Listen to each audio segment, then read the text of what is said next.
Welcome to Conversations in the Grove, a show about Druidry in ancient and modern times. Thank you for joining us for our 5th episode of season 1. We are it's just me and Brendan today, so we're flying without a host. So I'm going to be taking over that part, and Brendan will be as well. So have some patience with us today, but we'll get through this together. So. In our first season, we were discussing the relationship between animism and druidry, and that's been basically the whole first season. This will be the 5th and final episode of that theme. In our second episode, we looked at druids as healers and the significance of plants in druid and animistic practices. In our third episode, we discussed the ethics and responsibilities of druidry and animism. And in our fourth episode, we discussed druidry, animism, and animals. If you haven't had the opportunity to view our first 2 full episodes and the first 30 minutes of our third episode, you can watch them for free by going to the Dunmore Druid Orders public Facebook page or the Dunmore Druid Orders YouTube channel. Please remember to like and subscribe. If you would like to support our efforts, please consider becoming one of our Patreon supporters by going to patreon.com/Conversations in the Grove. Thank you. All right, and then before we get started today, we record this in Colorado Springs, and we'd like to honor the native peoples of this area, the Ute, Arapaho, and Cheyenne peoples. And since we are close to La Brija, or Imolek, wanted to do a short opening prayer to Breed to kind of get us started here. Breed Roam, Breed Ermoyesh, Breed Imogia, Breed Ermochle, Breed Fum, Breed Osmochian, Breed Emochri, Breed Emochri. All right, so we'll move now to get into the discussion here with Brendan. And today's show, we're going to be talking about druidry, animism, and ancestors. We're going to use, Arlene was kind enough to leave us some show notes, so we're going to kind of use those as a touchstone as we go through the show.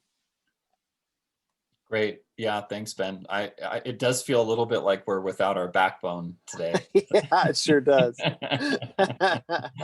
That's okay. That's all right. So as you said, Arlene was kind enough to give some of her notes that she would have used were she here. So we're gonna roll ahead with reference to those notes and kind of riff as we normally do as well.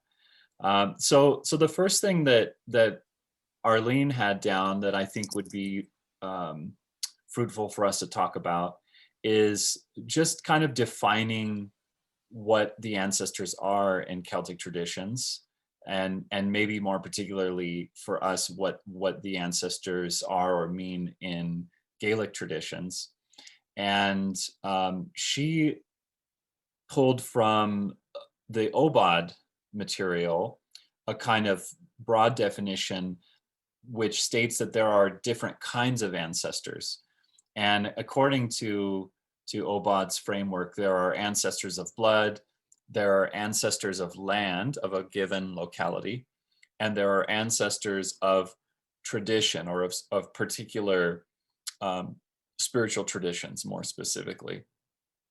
And so, Ben, we can kind of open out here into a discussion about this, and I'll ask you first, what are your thoughts on that kind of triform division, and generally, what might we think about in moving toward a definition of what the ancestors mean in our traditions? Yeah, I think it's a good way to kind of parse that out. Blood, land, and tradition. Blood, obviously, your genetic ancestors, the people who you're related to by family. And then also, I think included in that would be adopted families as well. because that was also a very important aspect of Druid tradition. Well, of pre-Christian uh, Irish tradition. Well, actually, and I think it even lasted into the Christian era of fosterage. So Hmm. your children and parents being related through a fostership type uh, relationship.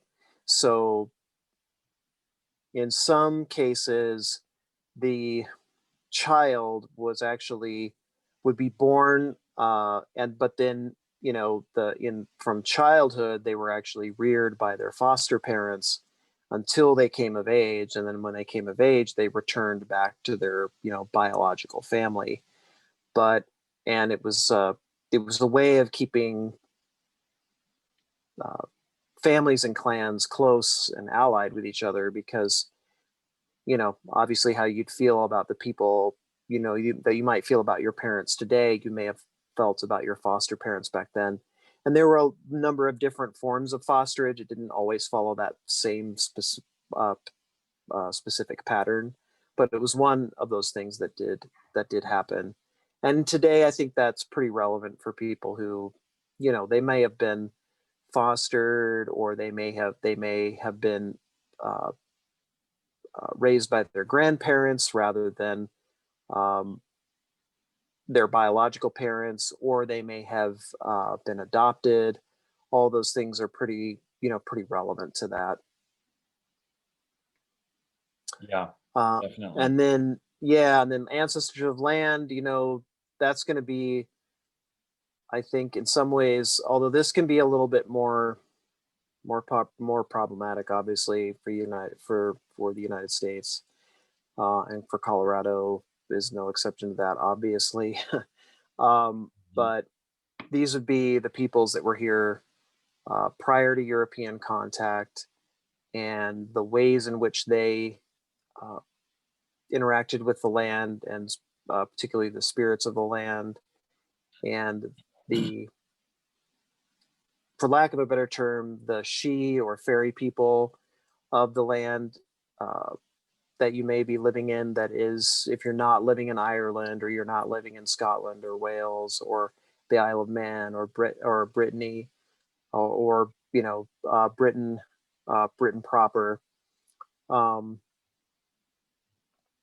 there's going to be a different set of cultural traditions that follow that, and different ways of interacting with those spirits.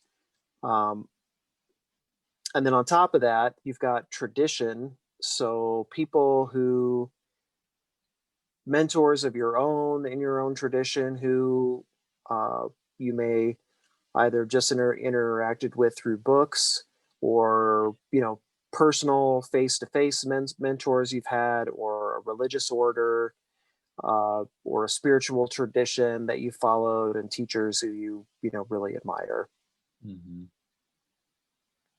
Yeah, I think one of the interesting questions that is raised in relation to particularly the blood and tradition ancestral streams, which also ties into what you were saying about fosterage and adoption, is whether or not people um, can do justice to their own lineages if they feel a strong connection to some other lineage that's not part of their blood lineage, or lineages plural, um, or whether that's something that shouldn't be done, or something that's in some way problematic. And this question I get a lot from folks, from students and spiritual direction clients, precisely because one of the things I do is help guide people into ancestral connection and healing. And so people often ask, well, I don't, I'm whatever it is, it pulls something out of the air, you know, Uzbeki or something like that.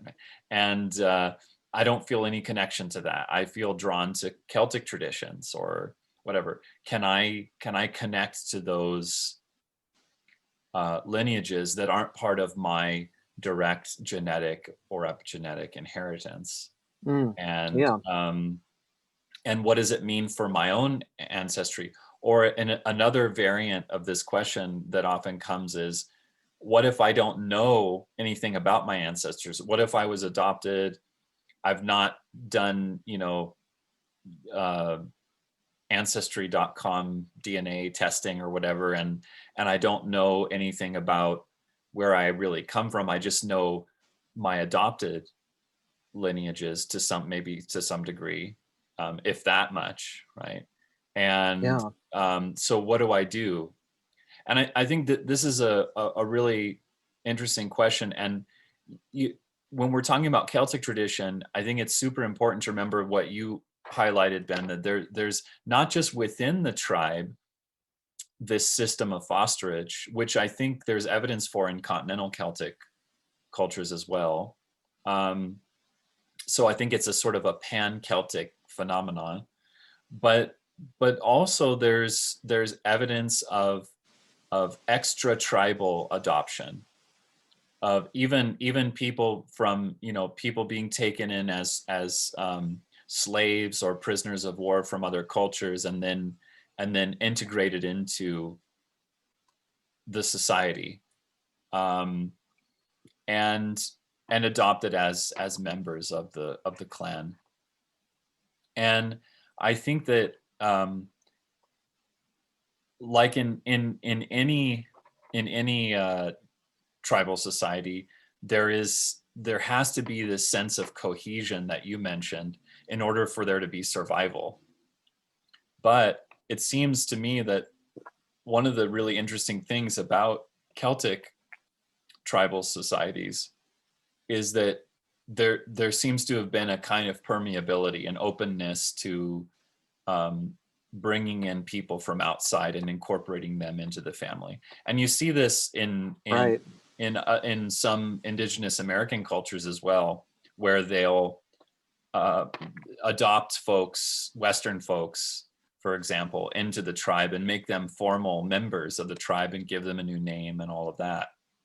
In fact, in my own family history, on my mother's side, we have some history of that, where my great grandfather and his brothers on my mother's father's side were adopted into an Ojibwe nation, a particular nation of the Ojibwe milieu, and made basically members of the community, but they had no ancestral connection to that community. Oh, right.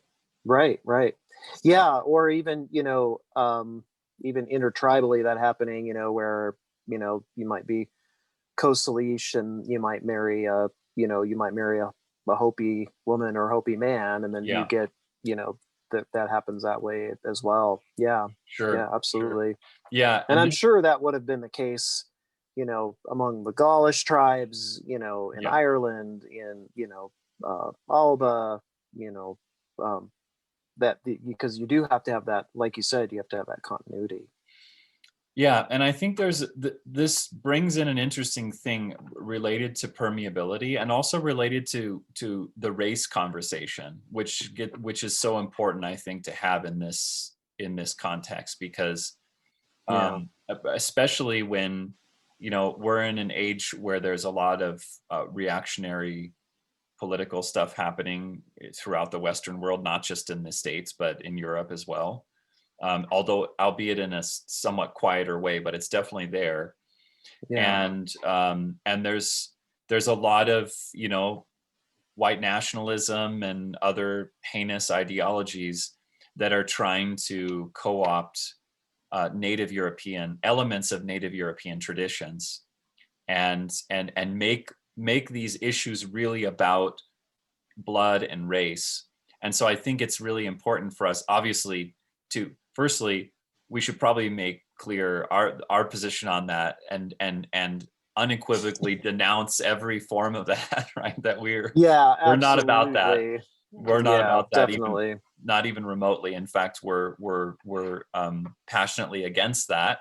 But also, I think that historically speaking, culturally and socially, this permeability that we're talking about gives us a lot of fodder and food for that conversation, for how we can find ourselves in a place of moral soundness and sort of ethical cohesion, while talking about embracing the ancestral traditions that we've inherited, and that ultimately, and I say this in my book, it's about culture. It's not about race, and I think that's a really important distinction. Um, that being said, there are things that get passed down, like, for example, I mean, there are good things too, but an easy example is traumas, right? That get passed down through genetic and epigenetic inheritance. And so the lineages, the blood lineages that we happen to be born into, I think Hmm. they oftentimes do recommend to us particular kinds of work that has to do with those lineages, because there may be something we need to process and heal on behalf of all those who came before and for the sake of all those who come after.